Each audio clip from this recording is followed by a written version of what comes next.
ಸ್ನೇಹಿತರೆ, ಒಂದು ಅರ್ಥವೇ ಆಗಲ್ವಲ್ಲ.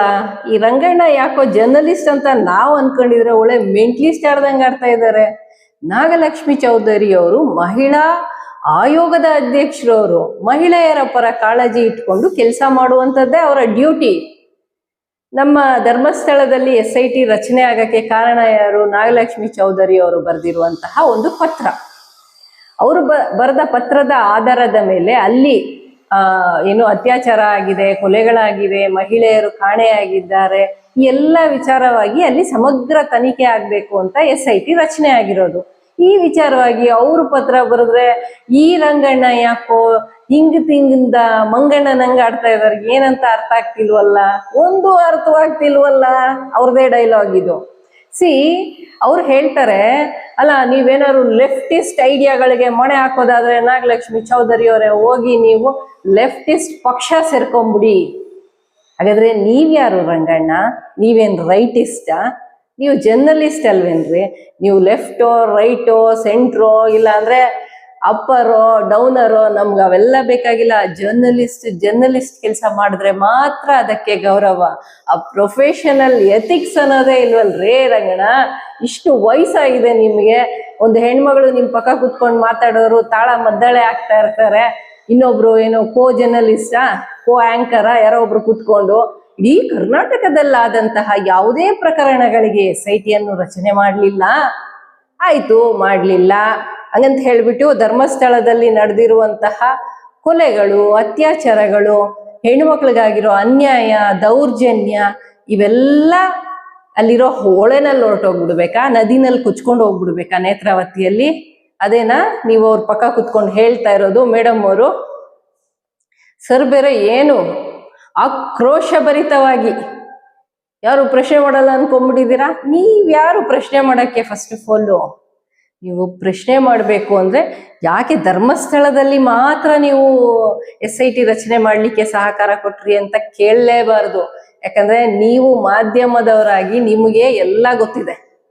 ಹಾಸನದಲ್ಲಿ ಪ್ರಜ್ವಲ್ ರೇವಣ್ಣನ ಇವತ್ತು ಜೈಲಲ್ಲಿ ಕೊಳೆಯೋಂಗೆ ಮಾಡಿರುವಂತದ್ದು ಯಾರು? ಇದೇ ನಾಗಲಕ್ಷ್ಮಿ ಚೌಧರಿ ಅವರು ಬರೆದಿರುವಂತಹ ಪತ್ರದಿಂದ. ನೂರಾರು ಮಹಿಳೆಯರ ಅಶ್ಲೀಲ ವಿಡಿಯೋಗಳನ್ನ ಮಾಡಿಟ್ಕೊಂಡು ನೂರಾರು ತಾಯಿ ಸಮಾನವಾದ ಮಹಿಳೆಯರನ್ನು ಬಿಡದಂಗೆ ಅನ್ಯಾಯ ಮಾಡಿದ್ದ ಅನ್ನೋ ಆರೋಪ ಹೊತ್ಕೊಂಡಿದ್ದ ಪ್ರಜ್ವಲ್ ರೇವಣ್ಣ, ಮಾಜಿ MP, ಮಾಜಿ ಪ್ರಧಾನಿಗಳ ಮೊಮ್ಮಗ, ಮಾಜಿ CMನ ಏನು ಮಗ, ಅಂದ್ರೆ ಅವ್ರ ಚಿಕ್ಕಪ್ಪ ಕುಮಾರಣ್ಣ ಅವರು, ಅವರಪ್ಪ ಕೂಡ ಶಾಸಕರು. ಇಂಥ ಒಂದು ರಾಜಕೀಯ ಹಿನ್ನೆಲೆಯಿಂದ ಬಂದಂತಹ ಗೌರವಾನ್ವಿತ ಪ್ರಜ್ವಲ್ ರೇವಣ್ಣ ಮಾಡಿರುವಂತಹ ನೀಚ ಕೆಲಸದ ಬಗ್ಗೆ SIT ಮಾಡಿದ್ಯಾರು? ಇದೇ ನಾಗಲಕ್ಷ್ಮಿ ಚೌಧರಿ ಅವರು. ಅವಾಗ ಯಾವ ಇಷ್ಟ ಆಗಿದ್ರು ಅವರು? ನಿಮ್ಮ ಹಾಗೆ ಮೆಂಟ್ಲಿಸ್ಟ್ ಅಂತೂ ಖಂಡಿತ ಆಗಿರ್ಲಿಲ್ಲ. ನೀವು ಜರ್ನಲಿಸ್ಟೇ ಹೊರತು ಮೆಂಟ್ಲಿಸ್ಟ್ ಅಂತ ಪದೇ ಪದೇ ಪ್ರೂವ್ ಮಾಡ್ತಾ ಇದ್ದೀರಿ ರಂಗಣ್ಣ ಅವ್ರೆ. ನೀವು ಆ ಕಿರಿಕೀರ್ತಿ ತರ ಆಡ್ತಿದ್ದೀರಲ್ಲ, ಏನ್ ನಿಮ್ಮ ಆಪ್ತ ಮಿತ್ರನ ಕಿರಿಕೀರ್ತಿ? ಅವನು ಹಂಗೆ ನೆನ್ನೆ ಯಾವುದೋ ಒಂದು ವಿಡಿಯೋ ಮಾಡ್ಬಿಟ್ಟು ಅವನು ಅಂದ್ಬಿಟ್ಟ, ಸಾರಿ ಖ್ಯಾತ ಪತ್ರಕರ್ತರು ಕೀರ್ತಿ ಶಂಕರ್ ಘಟ್ಟ ಅವರು, ಶಂಕರ್ ಘಟ್ಟನ ಶಂಕರ್ ಮಟ್ಟನ ಮರ್ತೋಗ್ಬಿಟ್ಟಿದೆ, ಕರೆಕ್ಷನ್ ಮಾಡ್ಕೊಳ್ಳಿ ಫ್ರೆಂಡ್ಸ್. ಶಂಕರ್ ಘಟ್ಟ ಅವರು ಹೇಳಿದ್ದಾರೆ, ನಾಗಲಕ್ಷ್ಮಿ ಚೌಧರಿ ಅವರು ಇದನ್ನೆಲ್ಲ ಏನು ಕೇಳಲೇ ಇಲ್ಲ. ನೀವು ನೋಡಿದ್ರೆ ಇಷ್ಟು ಆಕ್ರೋಶ ಭರಿತವಾಗಿ ಮಾತಾಡ್ತಾ ಇದ್ದೀರಿ. ಕಿರಿಕೀರ್ತಿ ಅವ್ರು ನೋಡಿದ್ರೆ ಖ್ಯಾತ ಪತ್ರಕರ್ತರು ಯೂಟ್ಯೂಬಲ್ಲಿ ಕುತ್ಕೊಂಡು ಅವ್ರು ಹೇಳ್ತಾ ಇದ್ದಾರೆ, ಇಲ್ಲ ನಾಗಲಕ್ಷ್ಮಿ ಚೌಧರಿ ಅವರು ಖಾಲಿಯಲ್ಲಿ ಏನ್ ನಡೆದಿದೆ, ಅಲ್ಲಿ ಯಾವ್ದೆಲ್ಲ ಏನೋ ಕಳೆ ಬರಹಗಳು, ಅಸ್ಥಿ ಪಂಜರಗಳು ಸಿಕ್ಕಿವೆ, ಅವು ಹೆಣ್ಣೋ ಗಂಡೋ ಅಥವಾ ಅದ್ರ ಬಗ್ಗೆ ರಿಪೋರ್ಟು ಏನೋ ಒಂದು ಕೊಡಿ, ಮತ್ತೆ 74 ಅಲ್ಲಿ UDRಗಳು ನಡೆದಿವೆ ಅಂತಾರಲ್ಲ ಅದ್ರ ಬಗ್ಗೆ ಮಾಹಿತಿ ಕೊಡಿ, ಈ ರೀತಿಯಾಗಿ ಕೇಳಿದ್ದಾರೆ. ಅವರೆಲ್ಲೂ ಸಮಗ್ರ ತನಿಖೆ ನಡೆದಿಲ್ಲ ಅಥವಾ ಅಲ್ಲೇನೋ ತನಿಖೆನೇ ಸರಿಯಾಗಿ SIT ಮಾಡ್ತಾ ಇಲ್ಲ, ಈ ವಿಚಾರವಾಗಿ ಅವರು ಮಾತೇ ಆಡಿಲ್ಲ.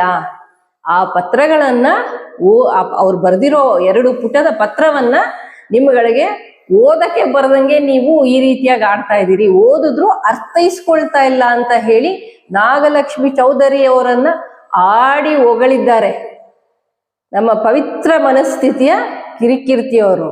ರಂಗಣ್ಣ ಅವರೇ, ನೀವು ಅದಕ್ಕಿಂತ ಕೆಟ್ಟೋದ್ರಲ್ರಿ, ಲೆಫ್ಟಿಸ್ಟ್ ಅಂತ ಹೇಳ್ತಾ ಇದ್ದೀರಾ. ಹಾಸನದಲ್ಲಿ ನಡೆದ ಕೊಲೆ ಪ್ರಕರಣಗಳ, ಅತ್ಯಾಚಾರ ಪ್ರಕರಣಗಳು, ಕೊಲೆಗಿಂತ ಹೀನವಾದ ಕೃತ್ಯ ಅದು. ರೆಕಾರ್ಡ್ ಮಾಡಿ ಇಟ್ಕೊಂಡವನ ಹೆಣ್ಮಕ್ಳನ್ನ. ಅಂತ ಪ್ರಕರಣಕ್ಕೆ SIT ರಚನೆ ಮಾಡಿರುವಂತಹ ಹೆಮ್ಮೆ ನಮ್ಮ ಮಹಿಳಾ ಆಯೋಗದ ಅಧ್ಯಕ್ಷರು ನಾಗಲಕ್ಷ್ಮಿ ಚೌಧರಿ ಅವ್ರಿಗಿದೆ. ಎಲ್ಲೂ ನೋಡ್ಲಿಲ್ವಂತೆ. ನಿಮ್ ಪಕ್ಕದಲ್ಲಿದ್ದ ಆಂಕರ್ ಹೇಳೋದು, ಇಡೀ ಕರ್ನಾಟಕದಲ್ಲಿ ಎಲ್ಲೂ ಕಾಳಜಿನೇ ವಹಿಸಿಲ್ಲ. ಕಾಳಜಿ ವಹಿಸ್ದಿರನೇ ಇವತ್ತು ಒಬ್ಬ ಜೀವಾವಧಿ ಶಿಕ್ಷೆ ಅನುಭವಿಸ್ತಾ ಇದ್ದಾನ ಮಹಾತಾಯಿ. ಕನ್ನಡ ಮಹಾನಟಿಗಿಂತ ಜಾಸ್ತಿ ಆಗೋಯ್ತು ಇವ್ರದ್ದು ಆಕ್ಟಿಂಗು. ರಂಗಣ್ಣನ ಪಕ್ಕ ಕೂತ್ಕೊಂಡಿದ ತಕ್ಷಣ ಫುಲ್ ಜೋಶ್ ಬಂದ್ಬಿಟ್ಟಿದೆ. 2000 ನೋಟಲ್ಲಿ ಚಿಪ್ಪಿಟ್ಟಂಗಲ್ಲ ರಂಗಣ್ಣ. ನೀವು ಹೇಳೋ ನ್ಯೂಸ್ ಎಲ್ಲ ಗೋವಿಂದ ಗೋವಿಂದ ಈ ತರ ನ್ಯೂಸೇ ನೀವು ಜನಗಳಿಗೆ ಕೊಡ್ತಾ ಇರೋದು. ಮಹಿಳಾ ಆಯೋಗದ ಅಧ್ಯಕ್ಷೆ ಅಂತ ಹೇಳಿದ್ರೆ ಆಕೆದೇ ಆದ ಗೌರವ ಇರುತ್ತೆ. ಆಕೆಯ ಸೀಟಿಗೆ, ಅಟ್ಲೀಸ್ಟ್ ಆಕೆ ಕುತ್ಕೊಳ್ಳೋ ಬೆಂಚಿಗಾದ್ರೂ ನೀವು ರೆಸ್ಪೆಕ್ಟ್ ಕೊಟ್ಟು ಮಾತಾಡಬೇಕು. ಆಕೆ ಇವತ್ತು ನಿಮ್ಗೆ ಸಮನ್ಸ್ ಮಾಡಿ ಕರೆದ್ರೆ ನೀವು ಹೋಗ್ಬೇಕು, ಎಕ್ಸ್ಪ್ಲನೇಷನ್ ಕೊಡ್ಬೇಕು. ಯಾವ ಅಧಿಕಾರದಲ್ಲಿ ನೀವು ಲೆಫ್ಟಿಸ್ಟ್ಗಳು ಮಾಡ್ತಾ ಇರುವ ಷಡ್ಯಂತ್ರಕ್ಕೆ ನೀವು ಕುಣಿತಾ ಇದ್ದೀರಿ ಅಂತ ಹೇಳಿ ಅವರನ್ನ ಹೇಳಿದ್ರಿ ಅನ್ನೋದಕ್ಕೆ ಸಾಕ್ಷಿ ಕೊಡ್ಬೇಕಾಗತ್ತೆ ರಂಗಣ್ಣ ಅವರೇ. ನಿಮ್ಮನ್ನ ಕೋರ್ಟ್ಗೆ ಎಳೆದ್ಬಿಟ್ರೆ ಏನ್ ಮಾಡ್ತೀರಿ ನೀವು?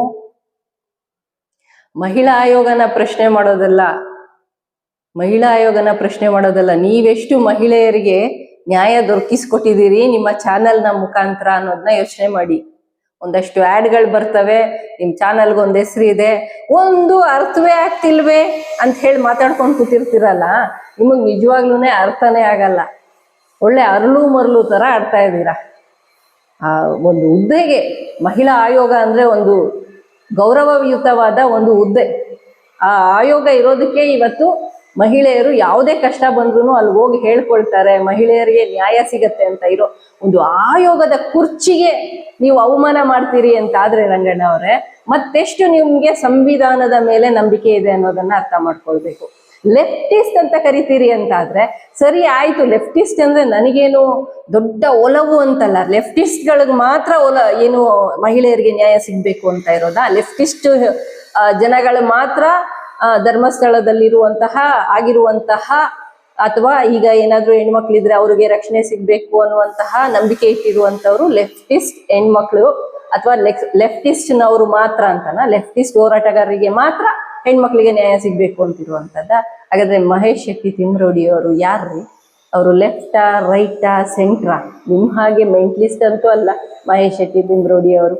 ಹೆಣ್ಮಕ್ಳಿಗೆ ನ್ಯಾಯ ಸಿಗ್ಬೇಕು ಅಂತ ಹೋರಾಟ ಮಾಡಿದವರು, ಕೇಸ್ಗಳನ್ನ ಹಾಕಿಸ್ಕೊಂಡವರು, ಇವತ್ತು ಕಂಪ್ಲೇಂಟ್ ಕೊಟ್ಟಿರೋ ತಪ್ಪಿಗೆ ಅವ್ರನ್ನೇ ಜೈಲ್ಗೆ ಹಾಕಿ ಅಂತ ಹೇಳಿ ಹೋರಾಟಕ್ಕೆ ಇಳಿದಿರುವಂತಹ ಕೆಲವು ಮುಟ್ಟಾಳರು ಇದ್ದಾರೆ. ಆಲ್ರೆಡಿ ಕೇಸ್ಗಳು ಆಗಿವೆ, ಪಾಪ ಹೈಕೋರ್ಟ್ ಮೆಟ್ಲೇರ್ಕೊಂಡು 13 ವರ್ಷದಿಂದ ಒಂದು ಹೆಣ್ಮಗಳಿಗೆ ನ್ಯಾಯ ಸಿಗ್ಬೇಕು ಅಂತ ಹೋರಾಟ ಮಾಡ್ತಾ ಇದ್ದಾರೆ. ನಿಮ್ಮ ಚಾನೆಲ್ ಅಲ್ಲಿ ಎಷ್ಟು ನೀವು ಹೆಣ್ಣು ಮಕ್ಕಳಿಗೆ ನ್ಯಾಯ ದೊರಕಿಸ್ಕೊಟ್ಟಿದ್ದೀರಿ ಅನ್ನೋದನ್ನ ನೀವು ಇನ್ನೊಂದು ಕಾರ್ಯಕ್ರಮ ಮಾಡಿ ಹೇಳಿ.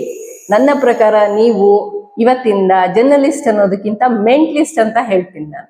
ಒಂದು ಹೆಣ್ಣು ಮಗಳಿಗೆ ಅವಮಾನ ಮಾಡೋದು ಹಾಗೂ ಸುಮ್ಮನೆ ಏನೋ ಆಗಿಲ್ಲ ಅನ್ನೋ ತರ ನಡ್ಕೊಳ್ಳೋ ಅಂಥದ್ದನ್ನ ನಾವ್ಯಾರು ಸಹಿಸಲ್ಲ ಅಂತ ಹೇಳ್ತಾ, ಈ ವಿಡಿಯೋ ಇಷ್ಟ ಆಗಿದ್ರೆ ಫ್ರೆಂಡ್ಸ್ ಲೈಕ್ ಮಾಡಿ, ಶೇರ್ ಮಾಡಿ, ಕಮೆಂಟ್ ಮಾಡಿ, and don't forget to subscribe my YouTube channel Shailaja Amarnath. Thank you for watching this video. Thank you.